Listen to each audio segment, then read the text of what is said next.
Hi guys, welcome to my YouTube channel. Please, if you haven't liked and subscribed, good.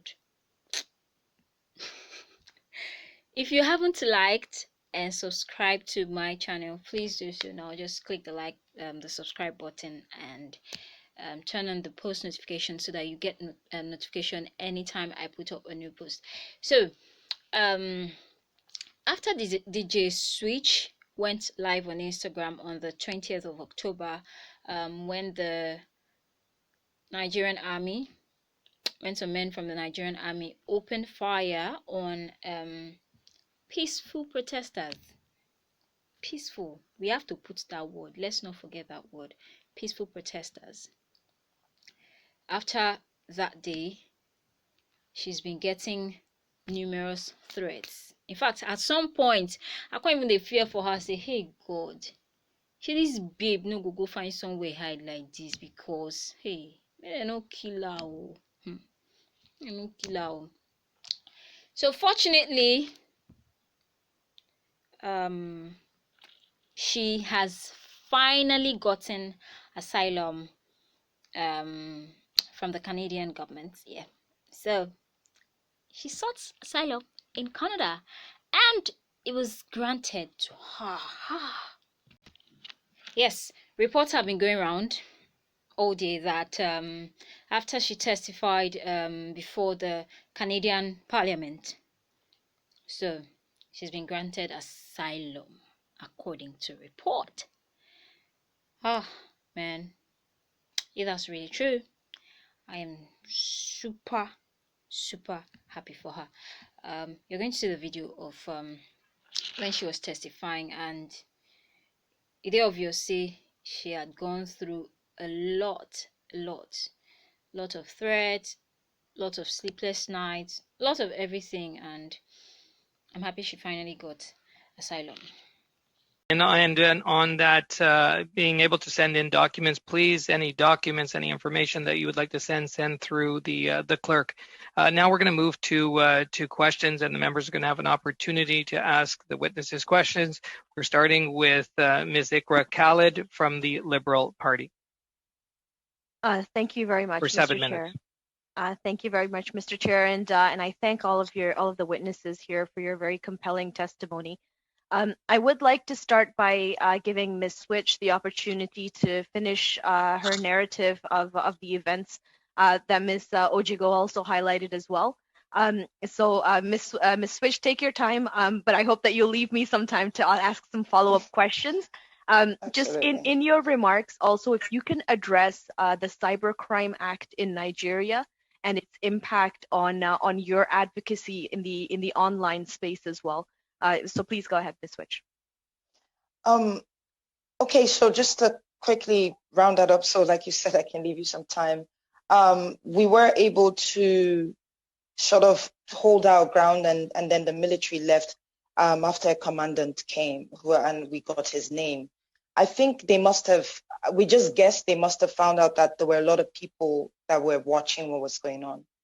But 45 or 50 minutes later, the police came and did the same thing and actually killed people. So that's just to wrap it up as quickly as possible. With regards to cybercrime in Nigeria, I think that's if I understand your question. Yes, it's a problem. It is a problem. And just like I said when I started speaking, that we've got something about Nigerians. We're very hardworking, and we have this survival, instinct at every level. There's this desperate need to survive, and not excusing that act because it is criminal, But all I'm saying is something led to something, and there's not enough sensitization. There's not enough education, for people to understand what they can use their skills for actually. So it's a broad scope. It's something that needs to be addressed. You've got intelligent people in Nigeria who don't use it for anything but to do criminal things online. Just to address that, yeah. Thank you. And Ms. Switch, if you can identify and highlight for us, what has your life been like since that fateful day, and how you are doing after that fact? I've been on the move because it was 2 days after my live. The first threat came in. I thought it was a joke. I sincerely thought it was a joke. I was on my way home, because I had been on the street for 2 days straight. But just as I was leaving, because some of my colleagues in the same industry as I am tried to come get me out of the hospital, I was sort of vouching for one of the boys that we took in there. He was shot in the neck by a policeman. And just as I left, I got a phone call telling me I should please leave the vicinity, that there were military men at the hospital. And I think they found that out because on my story as well, I was thanking the manager of the hospital for letting us into his hospital and for treating us for free. So I think that's how they got that information. So I had to abandon my home. I moved from people's homes, like different places. I stayed in someone's property that they hadn't lived in for a long time. And then just to get out of Nigeria, I made short videos of my trip, just getting to where I am today. And I'm still traveling. So I'm not even done with my trip. And it's like in a forest just to get out of Nigeria. I still, when I put a cotton bud in my left ear, I bleed from there. I have a picture of that as well. I've been trying to document everything. I barely sleep. It's crazy. I can imagine parents who actually can't find their kids now because they've moved bodies. So I don't know. Thank you for sharing that, Ms. Switch. I really, really hope that things improve. I'll turn to Ms. Ojigo with respect to your comments about Amnesty International and your ability to operate in Nigeria. You had mentioned that you've been asked to leave the country. We've seen, and you also mentioned that this End SARS movement is not new. What is different in this instance that has brought such large volumes of protests that has really highlighted this issue within the Nigerian people? Thank you very much. I'll start with your last question. A lot of things have been building up in Nigeria in the last couple of years. So it was in 2017 that the End SARS hashtag started trending online. Last year, there was a visit by the Special Rapporteur of the United Nations on extrajudicial unlawful killing. And in her preliminary observations, she noted that the lack of accountability in Nigeria for crimes committed by the state officials is actually leading to that we're actually sitting on a keg of gunpowder. So the early warning signs have been there for a pretty long time, and it's kind of like peaked, showing that the government needed to address this issue. If people complain, you need to ensure that justice is served. So I guess that when that video on the 3rd of October was trending, people just had enough. And also because that month happened to be our independence month, anniversary month as well. Nigeria is celebrating 60 years of independence. So for young people, it's like, what's the future going to look like? I think there was a lot of mixed feelings celebrating our independence from Britain. So all of this culminated in addition to we're experiencing one of the worst economic recession of all times in recent times. Prices of things have gone up. So people are like, we can't even walk free on our streets. So we need justice to happen.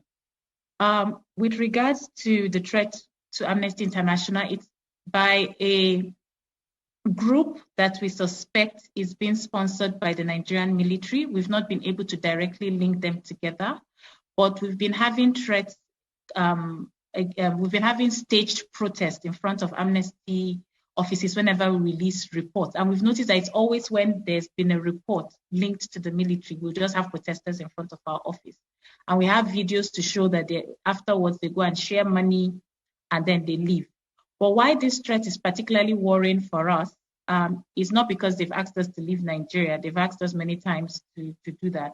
But because we are coming out of a period where there's been wanton killings and destruction of property across the country. We've been campaigning against the police. Thank you. And so we feel the people that... So, you know the story of this actress, Rahama Sadau, right? That wore the show me your back dress. You know her story, right? And she posted the picture, and it's raised lots of controversies. You know her story, right? So right now, reports have it that she might be facing death sentence. She might be facing a death sentence for blasphemy. And I'm wondering why.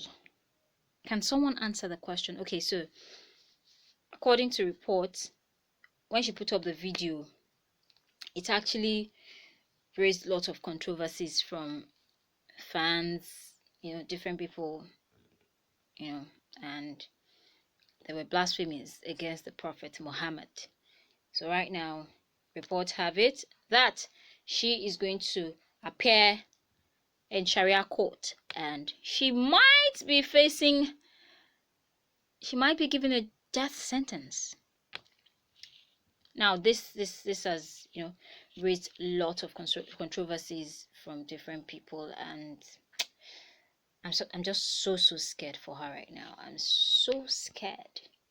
According to reports, she will be appearing in a Sharia court over allegations of blasphemous comments against Prophet Muhammad, which were triggered by her photo. And this has resulted in mixed reactions from Nigerians. A lot of people saying different things. You see them, just check them out yourself.